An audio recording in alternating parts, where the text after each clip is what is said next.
Hello बच्चों, कैसे हैं आप सभी। आई होप आप लोग बहुत अच्छे होंगे।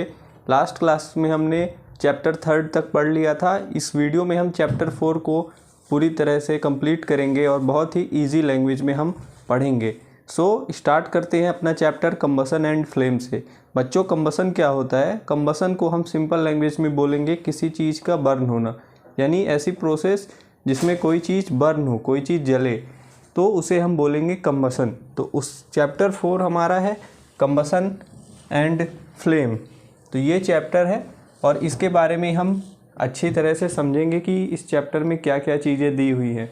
तो सबसे पहले हम देखते हैं कंबसन की डेफिनीशन।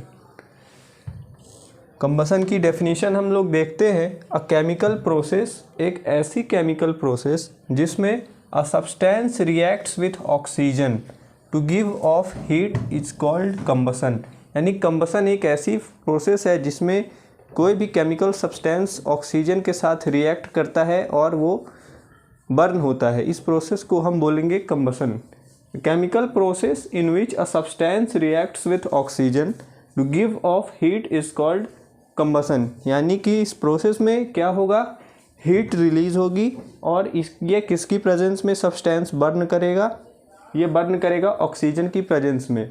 तो कोई ऑक्सीजन की प्रेजेंस में कोई चीज़ बर्न हो और उससे हीट रिलीज हो उस प्रोसेस में, तो ऐसी केमिकल प्रोसेस को हम बोलेंगे कंबसन। तो ये हमने डेफिनेशन देख ली कंबसन के बारे में। अब the substance that undergoes combustion, जो सब्सटेंस कंबसन की प्रोसेस में अंडरगो, यानी जिस सब्सटेंस का हम कंबसन करते हैं उसे हम क्या बोलेंगे? उसे हम बोलेंगे कंबस्टिबल। उस सब्सटेंस को हम बोलेंगे कंबस्टिबल। यानी जिस सब्सटेंस का हम कंबसन करते हैं, जिस सब्सटेंस को हम जलाते हैं, उसे हम बोलेंगे combustible. It is also called a fuel, और इसे हम कंबस्टिबल या फिर हम इसे फ्यूल भी बोल सकते हैं। It is also called a fuel. ये हमने कंबसन और कंबस्टिबल के बारे में देख लिया। For combustion air is necessary, combustion के लिए एयर का प्रेजेंस होना ज़रूरी है। बिना ऑक्सीजन की प्रेजेंस में कोई भी चीज़ बर्न नहीं होगी, इसलिए एयर का प्रेजेंस होना नेसेसरी, बहुत ज़रूरी है।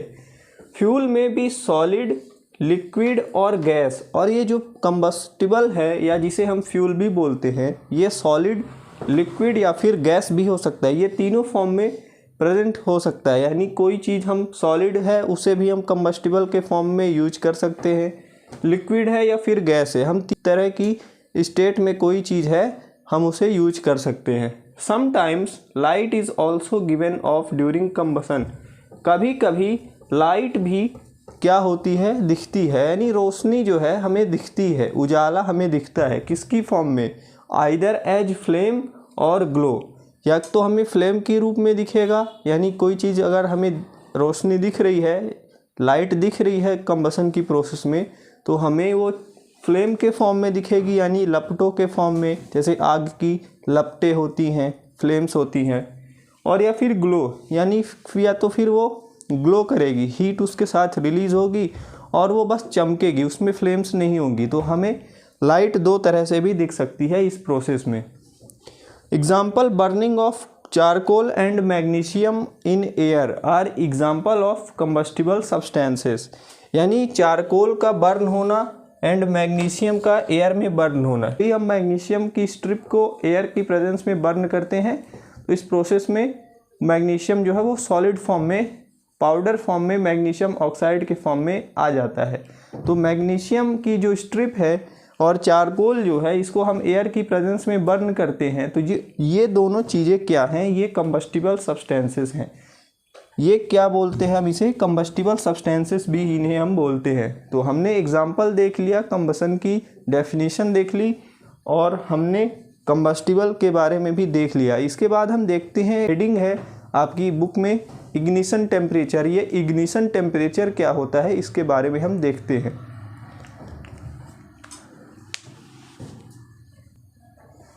अब बच्चों देखते हैं हम इग्निशन टेम्परेचर के बारे में कि इग्निशन टेम्परेचर क्या होता है, ये क्या चीज़ है।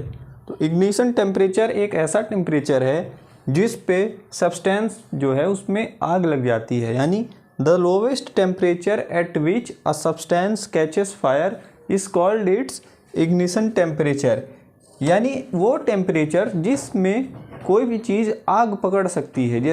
जैसे कि मान लीजिए आप केरोसिन ऑयल, मिट्टी का तेल आपने रूम में रखा है, जब भी आप उसे थोड़ा सा भी हीट करेंगे वो शायद बर्न ना करे, लेकिन जब आप उसे थोड़ा और हीट करेंगे किसी टेम्परेचर पे जा करके उसमें बहुत तेज़ी के साथ आग लग जाएगी। तो जिस टेम्परेचर पे वो आग पकड़ ले समझ जाइए कि वो उसका इग्निशन टेम्परेचर है। यानी जैसे कि आप मान लीजिए कि मैच स्टिक रखे हैं, यानी माचिस की तीली को आपने सिंपली रूम पे रखा हुआ है, रूम टेम्परेचर में वो आग नहीं उसमें लग रही है, वो आग नहीं पकड़ रहा है, लेकिन जब भी आप उसे मैच बॉक्स में, माचिस की डिब्बी में आप उसमें रब किए, वो कुछ टेम्परेचर उसका बढ़ जाएगा, और जब टेम्परेचर बढ़ जाएगा तो वो उस पर आग लग जाएगी। जो मैच स्टिक है उसमें आग पकड़ लेगी, वो बर्न करने लगेगी। तो वो टेम्परेचर जिस पे कोई भी चीज़ बर्न करने लगे उसे हम बोलेंगे, उस टेम्परेचर को बोलेंगे कि इग्निशन टेम्परेचर। बस किसी चीज़ को इग्नाइट करना, यानी थोड़ा सा बस उस पर आग लगानी, हल्का सा उसे चिंगारी देनी है। बस समझ लीजिए ऐसा कि जिस टेम्परेचर में कोई भी चीज़ में बस चिंगारी लगानी हो, नहीं हल्का सा वो बस उसे स्टार्ट कर देना हो बर्न करने के लिए, तो वो टेम्परेचर को हम बोलेंगे इग्निशन टेम्परेचर। तो ये इग्निशन टेम्परेचर के बारे में हो गया। इसकी डेफिनेशन भी आप लिख सकते हैं कि the lowest temperature at which a substance catches fire is called its ignition temperature. Example, match stick burn when rubbed on the match box but not at room temperature. मतलब जैसे कि आप समझ लीजिए कि माचिस की मैच स्टिक को जब आप रूम टेम्परेचर में रखे रहेंगे, रूम का जो टेम्परेचर रहेगा, तापमान रहेगा, तो उसमें आग नहीं लगती, लेकिन जब आप उसे रब करेंगे मैच बॉक्स में, माचिस के डिब्बे को में जब आप उसको रब करेंगे तो वो आग पकड़ लेगी। तो जो टेम्परेचर जिस पे वो आग पकड़ ली उस माचिस का वो इग्निशन टेम्परेचर हो गया। ये इसका एग्जाम्पल हो गया। Different substances catch fire at different temperature. बहुत अलग अलग सब्सटेंस जो हैं, अलग अलग चीज़ों में आग लगाने के लिए आपको अलग अलग तरह के टेम्परेचर देने पड़ेंगे, अलग अलग स्तर का टेम्परेचर आपका होना चाहिए। जैसे कि यदि आप थोड़ा सा भी पेट्रोल में आग लगाएंगे तो वो फटाक से जल्दी से एक्सप्लोसिव की तरह काम करेगा, बम की तरह काम करेगा। लेकिन जब आप किसी लकड़ी में आग लगाएंगे तो बहुत टाइम लगेगा, उसको थोड़ा सा आपको ज़्यादा देर तक उसे हीट करना पड़ेगा। तो यही सेंटेंस बोल रहा है कि डिफरेंट सब्सटेंसेस, अलग अलग सब्सटेंसेस में आग लगने के लिए catch fire at different temperature. अलग अलग सब्सटेंस जो हैं अलग अलग टेम्परेचर पे वो उनमें आग लगती है। अ कंबस्टिबल सब्सटेंस, जो सब्सटेंस कंबस्टिबल है, can not catch fire as long as its temperature is lower than ignition temperature. यानी इस सब्सटेंस का क्या मतलब है, इस सेंटेंस का क्या मतलब है कि जब तक इग्निशन टेम्परेचर से जो सब्सटेंस बर्न करना चाह रहे हैं आप, उसे कम टेम्परेचर दे रहे हैं तो उसमें आग नहीं लगेगी। लेकिन जैसे ही आपने इग्निशन टेम्परेचर तक उसे पहुंचा दिया, it is essential for a substance to reach its ignition temperature to burn. जैसे ही आपने इग्निशन टेम्परेचर तक उसे पहुंचा दिया तब उसमें क्या होगा, उसमें आग लग जाएगी, वो सब्सटेंस फायर उसमें होने लगेगा, वो कैच कर लेगा फायर। उस सब्सटेंस में क्या होगा, आग लगने लगेगी, वो बर्न करने लगेगा। तो ये हमने पढ़ लिया इग्निशन टेम्परेचर के बारे में। अब आगे की ओर हम बढ़ते हैं और कुछ चीज़ें हम इस चैप्टर में देखते हैं।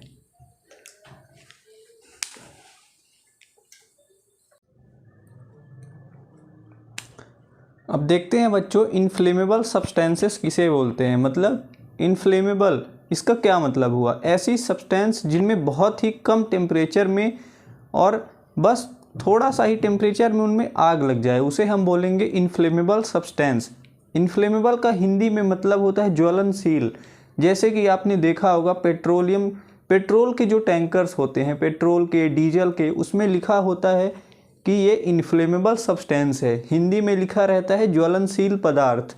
तो इनफ्लेमेबल सब्सटेंस, इन्हें हम बोलते हैं the substance which have very low ignition temperature. ऐसी सब्सटेंस, ऐसे पदार्थ जिनका बहुत कम इग्निशन टेम्परेचर होता है, बहुत कम टेम्परेचर में वो आग पकड़ लेते हैं, बहुत जल्द आग पकड़ लेते हैं। And can easily catch fire with a flame, and can easily catch fire with a flame, बहुत कम टेम्परेचर में उनमें आग लग जाए और वो आग पकड़ लें, ऐसी सब्सटेंस को हम बोलेंगे इनफ्लेमेबल सब्सटेंस, यानी ज्वलनशील पदार्थ इन्हें हम हिंदी में बोलेंगे, आर कॉल्ड इनफ्लेमेबल सब्सटेंस। इसके एग्जाम्पल क्या हो गए बच्चों? पेट्रोल, पेट्रोल इसका एग्जाम्पल हो गया, alcohol, liquefied petroleum gas LPG and compressed natural gas CNG।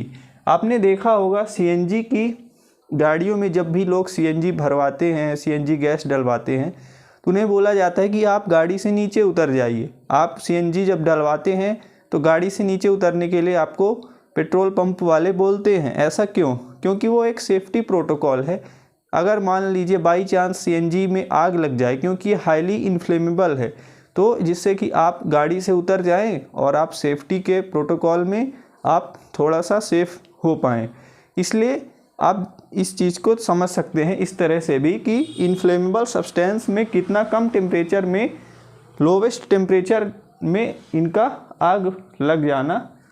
Inflammable substances में बहुत ही कम टेम्परेचर में आग पकड़ लेती है, इसीलिए हमें इन्हें बहुत ही सेफ्टी के साथ एक जगह से दूसरी जगह ट्रांसपोर्ट करना चाहिए। जैसे पेट्रोल वगैरह हम बहुत ही सेफ्टी के साथ, पेट्रोल के जो टैंकर्स होते हैं, गाड़ियाँ होती हैं, ट्रांसपोर्ट करने के लिए यूज़ होती हैं, तो हम बहुत ही सेफ्टी के साथ इन चीज़ों को ट्रांसपोर्ट करते हैं और हम बहुत सेफ्टी के साथ इनको हम यूज करते हैं। इसके बाद बच्चों एक टॉपिक है हमारा, how do we control fire. अब हमने हर जगह आग तो लगाना सीख लिया, हमने आग तो लगा दी, लेकिन हमें ये भी पता होना चाहिए कि हम आग को कंट्रोल कैसे करें। अगर ज़रूरत से ज़्यादा हमने आग लगा दिया तो हर जगह धुआं धुआं ही होगा। इसलिए हमें ये भी पता होना चाहिए कि हम आग तो लगाएं, मगर उसे समय रहते कंट्रोल करना भी हमें जानना चाहिए कि कैसे हमें कंट्रोल करना है। हर जगह पानी का यूज़ हम नहीं कर सकते।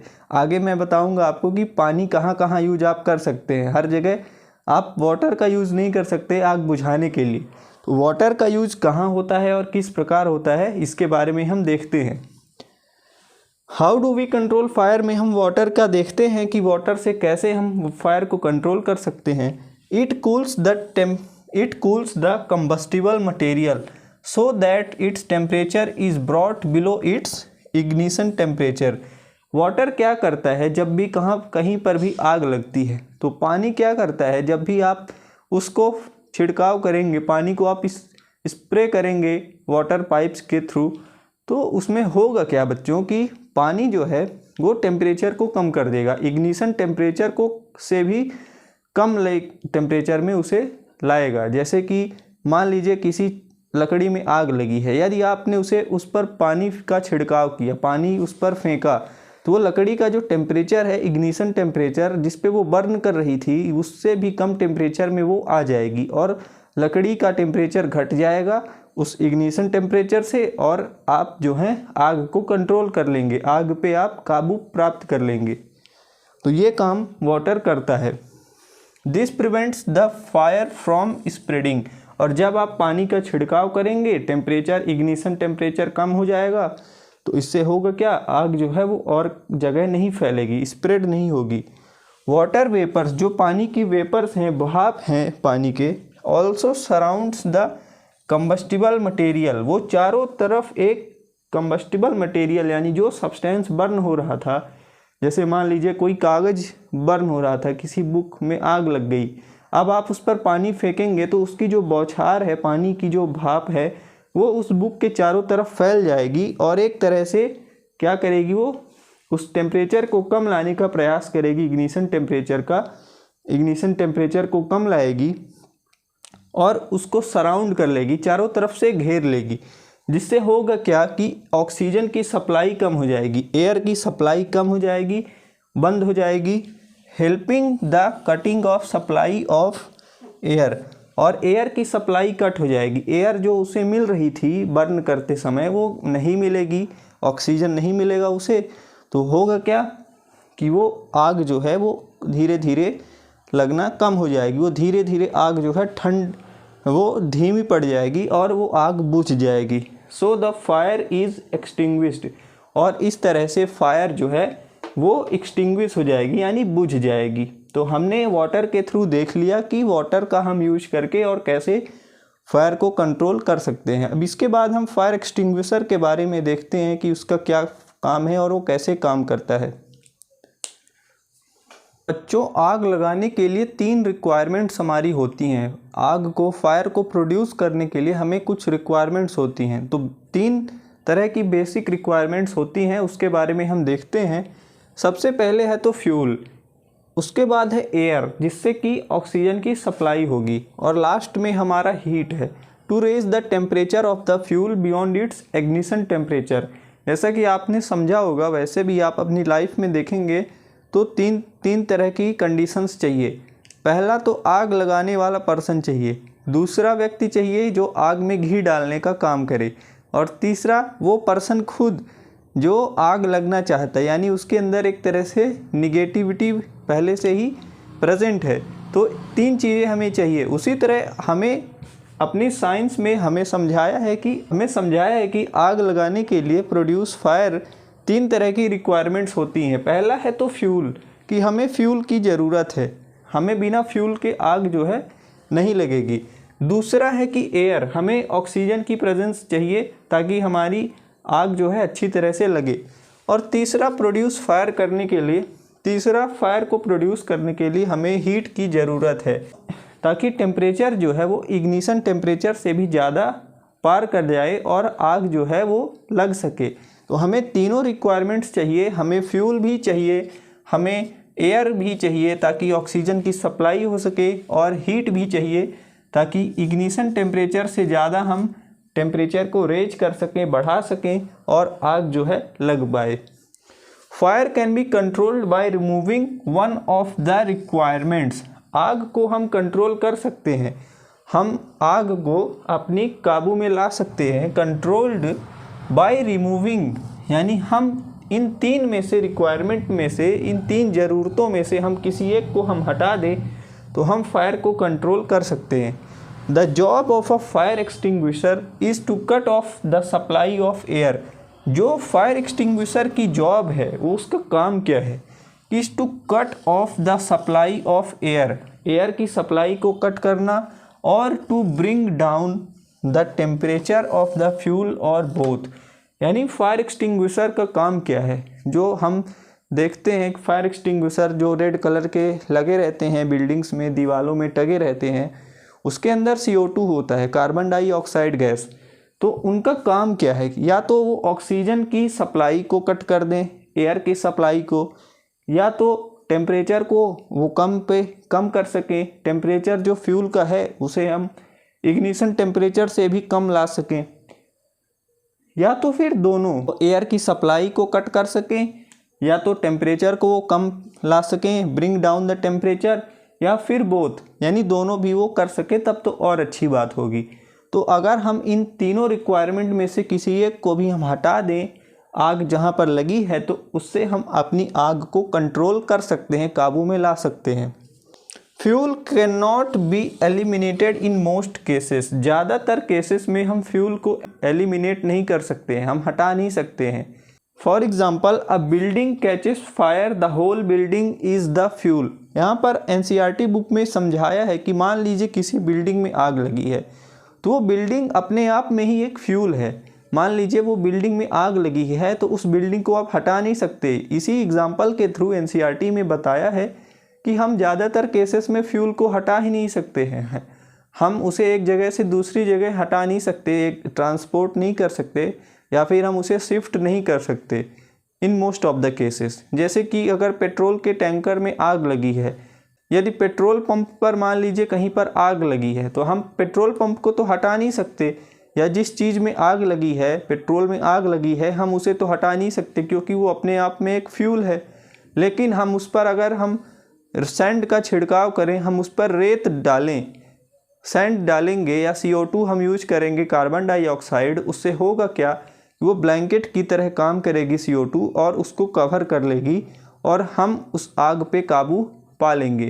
तो हम उस पे आग पे काबू पा लेंगे। सो बच्चों, मोस्ट कॉमन फायर एक्सटिंग्विशर है अपना water. Water is the best common fire extinguisher, ये सबसे ज़्यादा यूज किया जाने वाला फायर एक्सटिंग्विशर है और सबसे कॉमन यानी सबसे ज़्यादा हम इसे यूज करते हैं और ये ईज़िली हमें आसपास हम इसे यूज कर सकते हैं। और ये किसके लिए यूज किया जाता है? ओनली वुड एंड पेपर, सिर्फ लकड़ी और पेपर। यानी अगर किसी लकड़ी में या किसी बुक में आपके या किसी डॉक्यूमेंट में आग लगी है तो आप वाटर का यूज करेंगे। सबसे बेस्ट रहेगा कि आप वाटर का यूज करें। मान लीजिए किसी इलेक्ट्रिकल इक्विपमेंट में आग लग गई, मान लीजिए किसी आपके लैपटॉप में आग लग गई या किसी आपके कंप्यूटर में आग लग गई, वहाँ पर आप वाटर का यूज करेंगे तो आपको करंट लग सकता है और वो आपका जो सिस्टम है लैपटॉप कंप्यूटर वो ख़राब हो जाएगा, पूरी तरह से नष्ट हो जाएगा, क्योंकि वाटर एक गुड कंडक्टर ऑफ इलेक्ट्रिसिटी है। वाटर आप जैसे ही डालेंगे इलेक्ट्रिसिटी और ज़्यादा फैलेगी और आग कंट्रोल होने की जगह बढ़ जाएगी और साथ में आपको इलेक्ट्रिक शॉक भी लगेगा। इसलिए ऐसी जगह में हम यूज़ नहीं कर सकते वाटर को। नो, वाटर का हम यूज़ नहीं करते इन इलेक्ट्रिकल इक्विपमेंट में। अगर हम यूज करेंगे तो हमें क्या होगा, हमें शॉक लग जाएगा, हमें बिजली का झटका लग जाएगा। इसलिए हम इलेक्ट्रिकल इक्विपमेंट में यदि आग लगे तो हम वाटर का यूज़ नहीं कर सकते। नो वाटर यूज़, हम यहाँ पर वाटर का यूज़ नहीं कर सकते। ऑयल एंड पेट्रोल, अगर कहीं ऑयल और पेट्रोल, मान लीजिए किसी पेट्रोल पंप में आग लगी है और आप वहाँ पर वाटर जो है उससे आग बुझाने लगे, पानी आप डालने लगे जहाँ पर आग लगी है पेट्रोल में और आपने वाटर का यूज किया, तो होगा क्या, water heavier than oil, water जो है वो ऑयल से हैवी होता है। आपने देखा होगा कि जब भी आप किसी ऑयल में वाटर को डालेंगे तो वाटर नीचे बैठ जाएगा और ऑयल जो है वो ऊपर फ्लोट करने लगेगा, तैरने लगेगा। तो यहाँ पर भी यही होगा, वाटर जो है वो ऑयल के नीचे बैठ जाएगा, एक तरह से ज़मीन पर वो पानी एकदम बैठ जाएगा और ऑयल जो है उसी पानी के ऊपर एक तरह से तैरने लगेगा। कीप बर्निंग ऑन टॉप, और वो पानी के ऊपर ऑयल आ जाएगा और वो उसमें आग जो है वो ऐसे लगी रहेगी, वो बुझने नहीं वाली। इसलिए जहाँ पर भी इलेक्ट्रिकल इक्विपमेंट हो या फिर ऑयल या पेट्रोल हो वहाँ पर हम वाटर का यूज नहीं करते। अगर ऐसा करेंगे तो हमें आग बुझाने की जगह वो आग जो है वो बढ़ती जाएगी। ऐसी जगह में हम किसका यूज करते हैं? CO2 का, कार्बन डाइऑक्साइड। ऐसी जगह में हम CO2 का यूज करते हैं। CO2 is the best fire extinguisher, ये एक बेस्ट फायर एक्सटिंग्विशर है। किन केसेस में? In electrical equipment and petrol, जहाँ कहीं भी इलेक्ट्रिकल इक्विपमेंट में आग लगी हो, यानी जो इक्विपमेंट, जो डिवाइसेस इलेक्ट्रिसिटी से चलती हों, और साथ में पेट्रोल, मान लीजिए कहीं पेट्रोल पंप में आग लगी है, वहाँ पर सबसे बेस्ट होगा वहाँ पर सबसे बेस्ट होगा आपके लिए कि आप CO2 का यूज करें। CO2 यानी कार्बन डाइऑक्साइड गैस का यूज करें। ये CO2 बड़े बड़े सिलेंडर्स में स्टोर की जाती है, छोटा सिलेंडर भी हो सकता है और बड़ा सिलेंडर भी हो सकता है। रेड कलर के आपने देखे होंगे सिलेंडर्स, उनमें कंप्रेस करके कार्बन डाइऑक्साइड गैस जो है डली रहती है और जब आग लगती है तो हम उन सिलेंडर्स को खोलते हैं, ओपन करते हैं और जहाँ पर भी आग लगी है वहाँ पर हम उसे छिड़काव करते हैं, उस CO2 गैस को हम स्प्रे करते हैं एक तरह से। CO2 क्या है बच्चों? Heavier than oxygen. यहाँ पर क्या है, ऑक्सीजन से CO2 हैवी है, भारी है। इससे होगा क्या, covers the fire like a blanket. उस जहाँ पर जिस एरिया में आग लगी है, मान लीजिए किसी की बॉडी में आग लगी है, आप अगर वाटर डालेंगे तो वो स्टीम में बदल जाएगा और उसे नुकसान होगा, वो उस पर बहुत ज़्यादा उसे हीट जो है वो उसे मिलेगी बॉडी को और उसकी बॉडी डैमेज होगी। लेकिन अगर आप CO2 का यूज करेंगे, मान लीजिए कहीं पर भी चोट लगी है, इससे होगा क्या कि ऑक्सीजन का सप्लाई रुक जाएगा और वो CO2 एक तरह से ब्लैंकेट का काम करेगी, चादर का काम करेगी, ब्लैंकेट का काम करेगी, एक तरह से ब्लैंकेट का काम करेगी, एक तरह से उसे ढक लेगी, कवर कर लेगी जहाँ पर भी आग लगी है। मान लीजिए कि किसी ऐसी चीज़ में आग लगी है जिस पर आप वाटर का यूज़ नहीं कर सकते, यानी मान लीजिए पेट्रोल में आग लगी है, वहाँ पर आप अगर वाटर का यूज करेंगे तो उससे होगा क्या कि हमने बताया कि वाटर नीचे सेटल हो जाएगा और ऑयल ऊपर आ जाएगा, आग लगी रहेगी, बुझेगी नहीं। लेकिन अगर आप CO2 का यूज करेंगे तो वहाँ पर आग जो है वो रुक जाएगी, क्योंकि CO2 कवर कर लेगी, ऑक्सीजन की सप्लाई कम कर देगी और हमारी ऑक्सीजन की कट ऑफ हो जाएगी और फायर कंट्रोल हो जाएगा। यहाँ पर आग जो है वो कंट्रोल हो जाएगी। Contact between the fuel and oxygen is cut off, ये कट ऑफ हो जाएगा और हमारी जो फायर वो कंट्रोल में आ जाएगी। CO2 not harm electrical equipment. CO2 का एक और एडवांटेज है, एक और फ़ायदा है कि ये इलेक्ट्रिकल इक्विपमेंट को हार्म नहीं करता, नुकसान नहीं पहुंचाता, डैमेज नहीं करता। और साथ में इसे हम स्टोर्ड इन सिलेंडर्स, और इसे हम सिलेंडर्स में भी, बड़े बड़े या छोटे छोटे जितने भी हम अपने तरह के सिलेंडर्स देखते हैं, छोटे बड़े मीडियम साइज के, हर तरह के सिलेंडर में हम इसे कंप्रेस करके बहुत ज़्यादा क्वांटिटी में हम इसे स्टोर कर सकते हैं। तो हमने अभी देखा कि कैसे आग को हम कंट्रोल कर सकते हैं। हमने कंबसन के बारे में देखा, इग्निशन टेम्परेचर क्या होता है उसके बारे में देखा, और हमने डिटेल्ड में पूरी तरह से समझा कि हम आग को कैसे कंट्रोल कर सकते हैं, how can we control fire. तो इस वीडियो को हम यहीं तक रखते हैं। नेक्स्ट वीडियो में हम टाइप्स ऑफ कंबसन के बारे में देखेंगे, फिर कैलोरीफिक वैल्यू क्या होती है उसके बारे में देखेंगे। सो नेक्स्ट वीडियो में हम आगे की चीज़ें देखेंगे। इस वीडियो को हम यहीं तक रखते हैं। आई होप आपको लेक्चर अच्छा लगेगा। सो मिलते हैं नेक्स्ट क्लास में, तब तक के लिए थैंक यू।